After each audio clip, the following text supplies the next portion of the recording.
तो गाइस ये है रानी महल और ये जस्ट अपोजिट है राम राजा सरकार टेम्पल के। काफ़ी ब्यूटीफुली ये बिल्ड हुआ है और चारों तरफ आप देख सकते हो हरियाली हरियाली है। और यहाँ पर कुछ पानी भरा हुआ है, पता नहीं गंदा सा पानी भरा हुआ है। मे भी जो पहले सिक्योरिटी के लिए बनाए जाते थे चारों तरफ से, ताकि कोई एंटर ना कर पाए महल में या किले में। तो जिस तरह का अरेंजमेंट यहाँ पर किए गए हैं। महल के बीच में वो पानी का वो होता है। हाँ वही चीज़ है जिसमें मगरमच्छ डाल दिए जाते थे ढेर सारे, उस टाइप का अरेंजमेंट है ये। यहाँ पर तो हम अपना मगरमच्छ साथ लेके आए हैं। देखिए कितना सुंदर मगरमच्छ है हमारा। ये है मेरा पर्सनल मगरमच्छ, इसको मैं अपनी सिक्योरिटी के लिए साथ लेके चलता हूँ। सो यहाँ पर टिकट सिस्टम है, फ्री में कुछ नहीं मिलेगा आपको, you need to buy ticket. और यहाँ पर ना सिर्फ महल है और बहुत सारी चीज़ें हैं। सो यहाँ पर है जहांगीर महल, राजा महल, दाऊ जी की कोठी, राय प्रवीण महल, हमाम खाना एंड ऊँट खाना, ये सारी चीज़ें यहाँ पर हैं।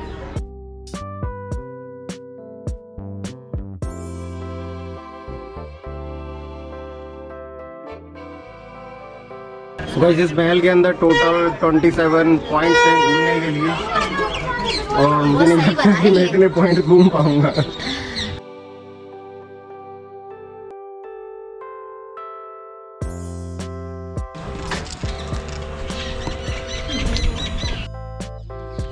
मेरा नाम गोविंद है, मैं ओरछा से बिलोंग करता हूँ। तो अभी मैं आपको आयरन स्पाइक डोर के बारे में बताने वाला हूँ। इसे आयरन स्पाइक डोर इसलिए कहा जाता है, जब कभी गेट को तोड़ने के लिए एलिफेंट का यूज़ किया जाता था और बहुत सारे लोग इकट्ठा होकर के बड़े टिम्बर वुड से हिट करते थे, इसलिए 90 डिग्री एंगल में रखा गया, reduce the speed of the elephant और मूवमेंट ऑफ द एलिफेंट। ये फांसी घर हुआ करता था, उस समय फांसी दी जाती थी लोगों को। यहाँ कुआं बना हुआ है इसमें, तो किसी को बांध करके उसको पुश कर दिया पत्थर से, तो नीचे वो कुएं में उसकी फांसी लग जाती थी। तो लोगों को एक तरह से पनिशमेंट के समय दिखाया जाता था कि इसको इस कारण से पनिशमेंट दिया गया, तो बॉडी यहाँ हैंग रहती थी। यहाँ आप सामने देखिए, इसको कहा जाता है वेलकम डोर, स्वागत द्वार। जब कभी राजा महाराजा एंटर करते थे पैलेस कॉम्प्लेक्स में, तो यहाँ गेस्ट का और राजा का स्वागत किया जाता था। दोनों तरफ आप देख रहे हैं बड़े प्लेटफॉर्म है, ड्रमर प्लेइंग द ड्रम्स और लोग खड़े होकर के shower the flowers. Other side पर रैंप है, जहाँ से राजा महाराजा एलिफेंट, कैमल और हॉर्स राइड की जा सकती थी। ये आपको सामने नजर आ रहा है कैनन हाउस, तोप खाना। तो आज भी हमारे टिकोने 500 से 600 तोपें मौजूद हैं। तो यहाँ से राजधानी से अभी नहीं, अभी ओरछा से टीकमगढ़ मूव हो गए थे महाराजा 1783 1783 में। इसके बाद यहाँ कोई राजा का रूलिंग सिस्टम नहीं रहा। 1812 में पूर्ण रूप से संधि करके महाराजा ओरछा से टीकमगढ़ जा चुके थे। इस कारण उसके बाद कोई भी यहाँ राजा शासक के रूप में नहीं रहा। जो हम विजिट करने जा रहे हैं राजा महल और जहांगीर पैलेस, शीश महल और रायपुर महल। आउटसाइड में जो राम राजा टेम्पल कहलाता है वो रानी महल था, जो भगवान राम के लिए आज के वर्तमान समय में राम राजा टेम्पल कहलाता है रानी महल।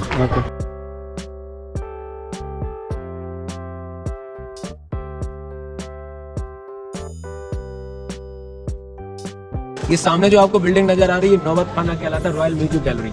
जब कोई गेस्ट एंटर करते थे तो उनके स्वागत सत्कार के लिए म्यूजिशियन यहाँ प्लेइंग द म्यूजिकल इंस्ट्रूमेंट। अब आप देखिए सामने जिस बिल्डिंग में टाइल्स नजर आ रहा है, इसे कहा जाता है शीश महल। ये 13वें महाराजा उदय सिंह के द्वारा रॉयल गेस्ट हाउस बनाया गया था, जो 1978 में मध्य प्रदेश टूरिज्म गवर्नमेंट ने इसको होटल में कन्वर्ट कर दिया। तभी इसमें वर्तमान में 8 कमरे हैं, 2 स्वीट रूम है। आप ऊपर देखिए इसमें टाइल्स लगे हुए, blue Lapis lazuli, green turquoise. अभी हम चल के देखेंगे पहले राजा महल का फर्स्ट सेक्शन दीवाने आम, फिर दीवाने खास।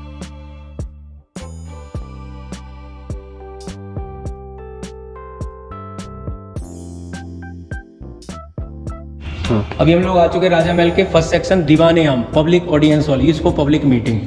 आप देखिए कॉर्नर में हायर प्लेटफॉर्म है, उस समय राजा महाराजा इस जगह बैठा करते थे। लोअर प्लेटफॉर्म पे एडवाइजर मिनिस्टर्स, यहाँ आम पब्लिक अकॉर्डिंग टू कैटेगरी। ये सभी मल्टी फोल्डेड आर्चेज इन्हें मेहराब कहा जाता है। किंग वेलकम और स्वागत, ये इसका नॉर्थ डायरेक्शन में गेट है। तो जितने भी महल टेम्पल आप देखोगे वास्तु शास्त्र के अनुसार सभी के डोर होते हैं मुख्य द्वार फेसिंग ईस्ट एंड नॉर्थ।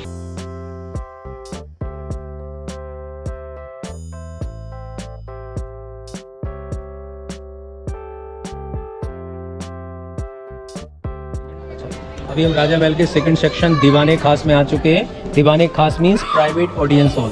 इस तरफ देखिए स्टेज है। जब कभी राजा महाराजा को नृत्य प्रोग्राम देखना होता था तो नृत्यियों को बुलाया जाता था। उन प्रोग्रामों में नृत्यां हायर प्लेटफॉर्म पर डांस परफॉर्म करती थी, लोअर प्लेटफॉर्म पर संगीतकार संगीत बजाते थे। इन गैलरी में गेस्ट बैठा करते थे।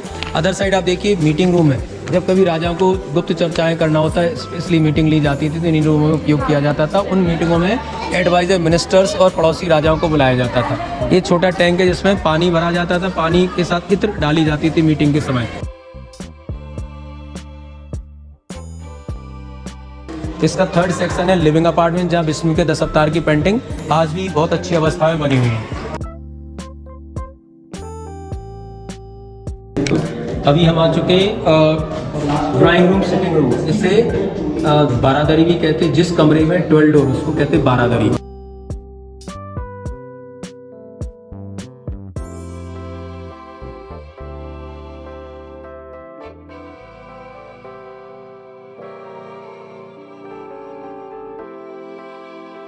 लिविंग अपार्टमेंट कहलाता है। तो यहाँ सामने आपको टॉयलेट्स, नहाने का कमरा बना हुआ देख सकते हैं। इसमें आप देखिए 7 स्पेशल रूम है। जो तीसरे महाराजा हैं मधुकर बुंदेला, उनके 6 रानियाँ थी, तो हर एक रानी को एक कमरा था। जो सेंटर में रूम था वो राजा का bedroom, 3 room left side, 3 right side. सभी रूमों में विष्णु के 10 अवतार की पेंटिंग है। 2 रूम में सुरक्षित है, मोस्टली रूमों की पेंटिंग खराब हो चुकी है।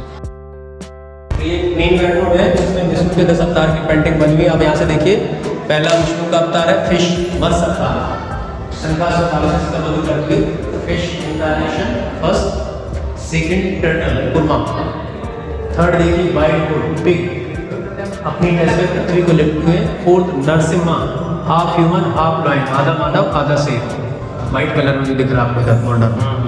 फिर आप इस तरफ देखिए कॉर्नर में जो ब्लू कलर में अंडर द मेला छोटे रूप में गए वो 52 अवतार द्वार राजा बलि से 3 पग भूमि मांगते हुए। छठ में परशुराम जी, बहुत सारे हाथ हैं, सहस्त्र बाहु कर्पूर अर्जुन, जिससे युद्ध करते हुए कामधेनु गाय की रक्षा के लिए।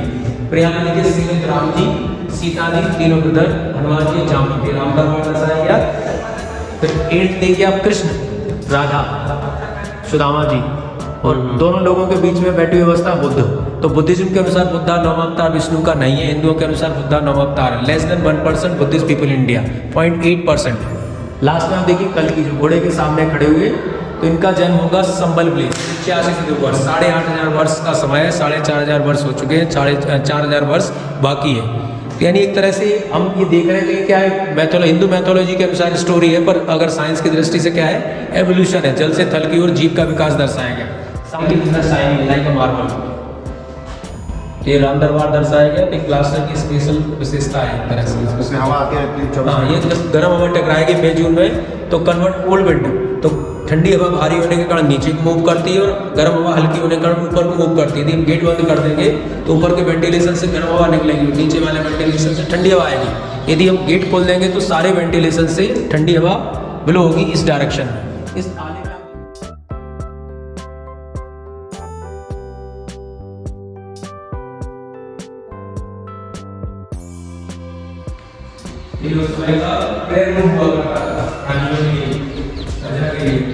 यहाँ से भगवान को देखना चाह रहे थे। यहाँ से देखिए चतुर्मुख मंदिर का गर्भगृह दिखाई दे रहा होगा, लाइट जलती हुई सामने देखिए, साफ दिख रहा है। पेड़ के जस्ट ऊपर और जूम करके करेंगे तो आ जाएगा। ये चतुर्मुख मंदिर है।